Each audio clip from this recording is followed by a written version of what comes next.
Assalamualaikum warahmatullahi wabarakatuh. Semangat pagi dan salam sehat selalu untuk kita semua. Halo semuanya, kembali lagi bersama saya di AA Edukasi. Pada video kali ini kita akan sama-sama mempelajari materi pendidikan kewarganegaraan khususnya untuk kelas 8 tingkat SLTP sederajat. Pada video kali ini kita akan sama-sama mempelajari materi pada bab 3 dalam submateri proses pembuatan peraturan perundang-undangan di Indonesia. Bagi kamu yang baru bergabung dengan AA Edukasi, mari sama-sama kita bangun channel ini dengan mengklik like, share, subscribe, and comment jika ada yang ingin kalian tanyakan. Dan jangan lupa untuk selalu mengaktifkan notifikasi loncengnya agar kalian tidak ketinggalan video-video terbaru dari kami. Baik, dalam submateri proses pembuatan peraturan perundang-undangan Indonesia. Peraturan perundang-undangan yang telah disebutkan dalam tata urutan perundang-undangan yang diatur dalam Undang-Undang Nomor 12 Tahun 2011 secara lebih jelas sebagai berikut. Yang pertama, ada Undang-Undang Dasar Negara Republik Indonesia tahun 1945. Undang-Undang Dasar Negara Republik Indonesia tahun 1945 merupakan hukum dasar dalam peraturan perundang-undangan. Sebagai hukum, maka Undang-Undang Dasar mengikat setiap warga negara dan berisi norma atau ketentuan yang harus ditaati. Sebagai hukum dasar, maka Undang-Undang Dasar Negara Republik Indonesia tahun 1945 merupakan sumber hukum bagi peraturan perundang-undangan dan merupakan hukum tertinggi dalam tata urutan perundang-undangan di Indonesia. Secara historis, Undang-Undang Dasar Negara Republik Indonesia tahun 1945 disusun oleh Badan Penyelidik Usaha Persiapan Kemerdekaan Indonesia atau BPUPKI dan ditetapkan oleh Panitia Persiapan Kemerdekaan Indonesia atau PPKI pada tanggal 18 Agustus 1945. Majelis Permusyawaratan Rakyat berwenang mengubah dan menetapkan undang-undang sesuai amanat Pasal 3 Ayat 1 Undang-Undang Dasar Negara Republik Indonesia tahun 1945.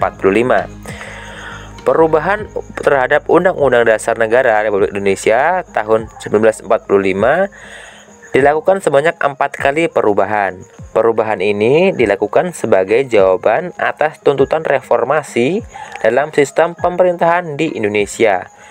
Tata cara perubahan Undang-Undang Dasar ditegaskan dalam Pasal 37 Undang-Undang Dasar Negara Republik Indonesia tahun 1945 secara singkat sebagai berikut. Yang pertama, usul perubahan pasal-pasal diajukan oleh sekurang-kurangnya 1/3 dari jumlah anggota MPR dan disampaikan secara tertulis yang memuat bagian yang diusulkan untuk diubah beserta alasannya. Yang kedua, sidang MPR untuk mengubah pasal-pasal dihadiri sekurang-kurangnya 2/3 anggota MPR. Yang ketiga, putusan untuk mengubah disetujui oleh sekurang-kurangnya 50% ditambah 1 dari anggota MPR. Yang keempat, khusus mengenai bentuk negara kesatuan Republik Indonesia tidak dapat dilakukan perubahan. Perlu juga kalian pahami bahwa dalam Undang-Undang Dasar Negara Republik Indonesia tahun 1945 terdapat beberapa kesepakatan dasar, yaitu yang pertama, tidak mengubah pembukaan Undang-Undang Dasar Negara Republik Indonesia tahun 1945. Yang kedua, tetap mempertahankan negara kesatuan Republik Indonesia. Yang ketiga, mempertegas sistem pemerintahan presidensial. Yang keempat, penjelasan Undang-Undang Dasar Negara Republik Indonesia tahun 1945 yang memuat hal-hal bersifat normatif akan dimasukkan ke dalam pasal-pasal. Yang kelima, melakukan perubahan dengan cara adendum, artinya penambahan pasal perubahan tanpa menghilangkan pasal sebelumnya. Tujuan perubahan bersifat adendum agar dapat atau agar untuk kepentingan bukti sejarah. Yang kedua, ada ketetapan Majelis Permusyawaratan Rakyat. Ketika MPRS dan MPR masih berkedudukan sebagai lembaga tertinggi negara, salah satu produk hukum MPR adalah ketetapan MPR. Ketetapan MPR adalah putusan majelis yang memiliki kekuatan hukum mengikat ke dalam dan keluar majelis. Mengikat ke dalam artinya mengikat kepada seluruh anggota majelis, sedangkan mengikat keluar berarti setiap warga negara, lembaga masyarakat, dan lembaga negara terikat oleh ketetapan MPR.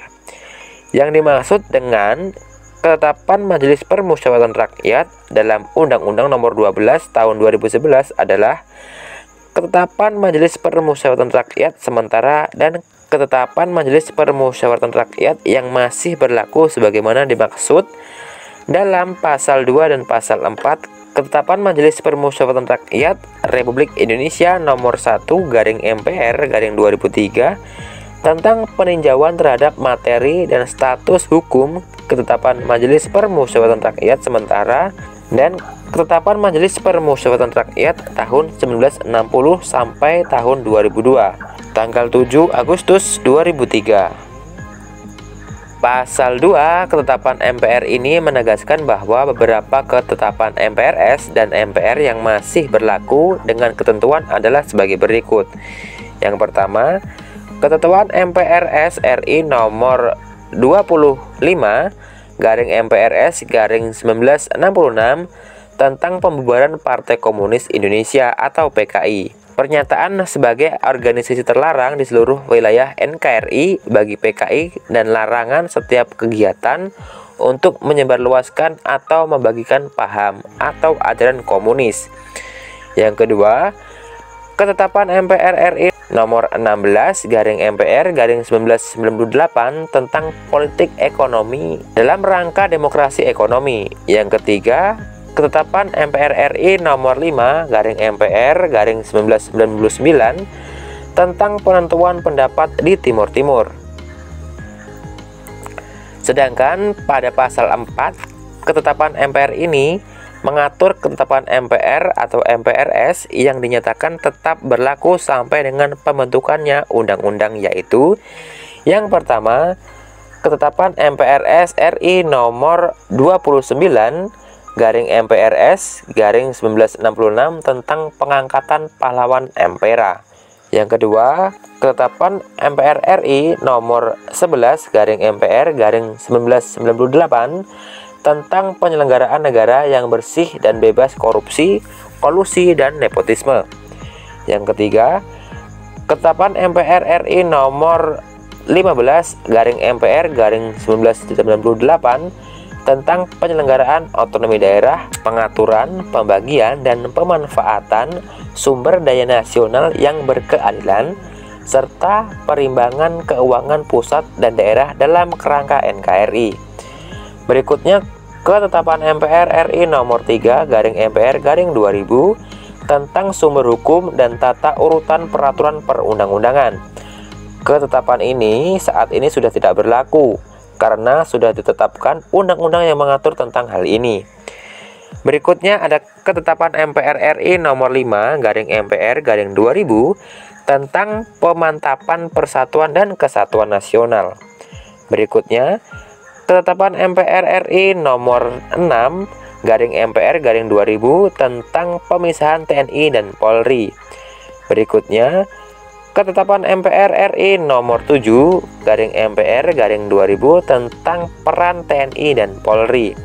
Berikutnya, Ketetapan MPR RI nomor 6/MPR/2001 tentang etika kehidupan berbangsa. Berikutnya, Ketetapan MPR RI nomor 7/MPR/2001 tentang visi Indonesia masa depan. Berikutnya, Ketetapan MPR RI nomor 8/MPR/2001 tentang rekomendasi arah kebijakan pemberantasan dan pencegahan KKN. Yang terakhir, Ketetapan MPR RI nomor 9/MPR/2001 tentang pembaruan agraria dan pengelolaan sumber daya alam. Yang ketiga ada undang-undang dan peraturan pemerintah pengganti undang-undang. Undang-undang adalah peraturan perundang-undangan yang dibentuk oleh DPR dan persetujuan bersama Presiden. Sedangkan peraturan pemerintah pengganti undang-undang adalah peraturan yang ditetapkan oleh Presiden dalam hal ihwal kegentingan yang memaksa. Kedua bentuk peraturan perundangan ini memiliki kedudukan yang sederajat. DPR merupakan lembaga negara yang memegang kekuasaan membentuk undang-undang berdasarkan pasal 20 ayat 1 Undang-Undang Dasar Negara Republik Indonesia tahun 1945. Namun, kekuasaan ini harus dengan persetujuan Presiden. Suatu rancangan undang-undang dapat diusulkan oleh DPR atau Presiden. Dewan Perwakilan Daerah juga dapat mengusulkan rancangan undang-undang tertentu kepada Presiden atau kepada DPR. Proses pembuatan undang-undang apabila rancangan diusulkan oleh DPR sebagai berikut. Yang pertama, DPR mengajukan rancangan undang-undang secara tertulis kepada Presiden. Yang kedua, Presiden menugasi menteri terkait untuk membahas rancangan undang-undang bersama DPR. Yang ketiga, apabila rancangan undang-undang disetujui bersama DPR dan Presiden, selanjutnya disahkan oleh Presiden menjadi undang-undang. Berikutnya proses pembuatan undang-undang apabila rancangan diusulkan oleh DPD sebagai berikut. Yang pertama, DPD mengusulkan atau mengajukan usul rancangan undang-undang kepada DPR secara tertulis. Yang kedua, DPR membahas rancangan undang-undang yang diusulkan oleh DPD melalui rapat kelengkapan DPR. Yang ketiga, DPR mengajukan rancangan undang-undang secara tertulis kepada Presiden. Yang keempat, Presiden menugasi menteri terkait untuk membahas rancangan undang-undang bersama DPR. Yang kelima, apabila rancangan undang-undang disetujui bersama DPR dan Presiden, selanjutnya disahkan oleh Presiden menjadi undang-undang. Peraturan pemerintah pengganti undang-undang atau Perpu adalah peraturan perundang-undangan yang dikeluarkan oleh Presiden karena keadaan genting dan memaksa. Dengan kata lain, diterbitkannya Perpu bila keadaan dipandang darurat dan perlu payung hukum untuk melaksanakan suatu kebijakan pemerintah. Perpu diatur dalam Undang-Undang Dasar Negara Republik Indonesia tahun 1945 pada pasal 22 ayat 1, ayat 2, dan ayat 3 yang memuat ketentuan sebagai berikut. Yang pertama, Presiden berhak mengeluarkan Perpu dalam hal ihwal kegentingan yang memaksa. Yang kedua, Perpu harus mendapat persetujuan DPR dalam masa persidangan berikutnya. Yang ketiga, apabila Perpu tidak mendapat persetujuan DPR, maka Perpu harus dicabut. Sedangkan apabila Perpu mendapat persetujuan DPR, maka Perpu ditetapkan menjadi undang-undang. Contoh Perpu antara lain Perpu nomor 1 tahun 1999 tentang Pengadilan Hak Asasi Manusia. Perpu tersebut kemudian ditetapkan menjadi Undang-Undang Nomor 26 Tahun 2000 tentang Pengadilan Hak Asasi Manusia. Yang keempat ada Peraturan Pemerintah atau PP. Peraturan pemerintah adalah peraturan perundang-undangan yang ditetapkan oleh Presiden untuk melaksanakan undang-undang sebagaimana mestinya. Hal ini sesuai dengan Undang-Undang Dasar Negara Republik Indonesia tahun 1945 Pasal 5 ayat 2. Peraturan pemerintah ditetapkan oleh Presiden sebagai pelaksanaan atau pelaksana kepala pemerintahan. Contoh dari peraturan pemerintah adalah PP nomor 32 tahun 2013 tentang perubahan atas PP nomor 19 tahun 2005 tentang Standar Nasional Pendidikan untuk melaksanakan Undang-Undang nomor 20 tahun 2003 tentang Sistem Pendidikan Nasional. Tahapan penyusun peraturan pemerintah sebagai berikut. Yang pertama, tahap perencanaan rancangan peraturan pemerintah atau PP disiapkan oleh kementerian dan atau lembaga pemerintah, bukan kementerian sesuai dengan bidang tugasnya. Yang kedua, Tahap penyusunan rancangan peraturan pemerintah atau PP dengan membentuk panitia antar kementerian dan atau lembaga pemerintah bukan kementerian. Yang ketiga, tahap penetapan dan pengundangan peraturan pemerintah ditetapkan Presiden Pasal 5 ayat 2 Undang-Undang Dasar Negara Republik Indonesia tahun 1945 kemudian diundangkan oleh Sekretaris Negara. Yang kelima, peraturan presiden atau Perpres. Peraturan presiden adalah peraturan perundang-undangan yang ditetapkan oleh untuk menjalankan perintah peraturan perundang-undangan yang lebih tinggi atau dalam menyelenggarakan kekuasaan pemerintahan. Proses penyusunan peraturan presiden ditegaskan dalam Pasal 55 Undang-Undang Nomor 12 Tahun 2001 yaitu sebagai berikut. Yang pertama, pembentukan panitia antar kementerian dan atau lembaga pemerintah non-kementerian oleh pengusul. Yang kedua, pengharmonisasian, pembulatan, dan penetapan konsepsi rancangan peraturan presiden dikoordinasikan oleh menteri yang menyelenggarakan urusan pemerintahan di bidang hukum. Yang ketiga, pengesahan dan penetapan oleh presiden. Yang keenam, ada peraturan daerah provinsi. Peraturan daerah provinsi atau Perda provinsi adalah peraturan perundang-undangan yang dibentuk oleh DPRD provinsi dengan persetujuan bersama gubernur. Peraturan daerah dibuat dengan untuk melaksanakan peraturan perundangan yang lebih tinggi. Perda juga dibuat dalam rangka melaksanakan kebutuhan daerah. Perda tidak boleh bertentangan dengan peraturan yang lebih tinggi. Pemerintah pusat dapat membatalkan perda yang nyata-nyata bertentangan dengan peraturan yang lebih tinggi. Proses penyusunan peraturan daerah provinsi sesuai dengan Undang-Undang Nomor 12 Tahun 2011 sebagai berikut. Yang pertama, rancangan perda provinsi dapat diusulkan oleh DPRD provinsi atau gubernur. Yang kedua, apabila rancangan diusulkan oleh DPRD provinsi, maka proses penyusunannya adalah yang pertama, DPRD provinsi mengajukan rancangan kepada Kepala Gubernur secara tertulis. Yang kedua, DPRD provinsi bersama gubernur membahas rancangan perda provinsi. Yang ketiga, apabila rancangan perda memperoleh persetujuan bersama, maka disahkan oleh gubernur menjadi perda provinsi. Yang berikutnya, apabila rancangan diusulkan oleh gubernur, maka proses penyusunannya adalah yang pertama, gubernur mengajukan rancangan kepada kepala DPRD provinsi secara tertulis. Yang kedua, DPRD provinsi bersama gubernur membahas rancangan perda provinsi. Yang ketiga, apabila rancangan perda memperoleh persetujuan bersama, maka disahkan oleh gubernur menjadi perda provinsi. Yang ketujuh, ada peraturan daerah kabupaten kota. Peraturan daerah atau perda kabupaten kota adalah peraturan perundang-undangan yang dibentuk oleh DPRD kabupaten kota dengan persetujuan bersama bupati atau wali kota. Perda dibentuk sesuai dengan kebutuhan daerah yang bersangkutan, sehingga peraturan daerah dapat berbeda-beda antara satu daerah dengan daerah yang lain. Proses penyusunan perda kabupaten kota sesuai dengan Undang-Undang Nomor 12 Tahun 2011 sebagai berikut. Yang pertama, rancangan perda kabupaten kota dapat diusulkan oleh DPRD kabupaten kota atau bupati atau wali kota. Yang kedua, apabila rancangan diusulkan oleh DPRD kabupaten kota, maka proses penyusunannya adalah yang pertama, DPRD kabupaten kota mengajukan rancangan perda kepada bupati atau wali kota secara tertulis.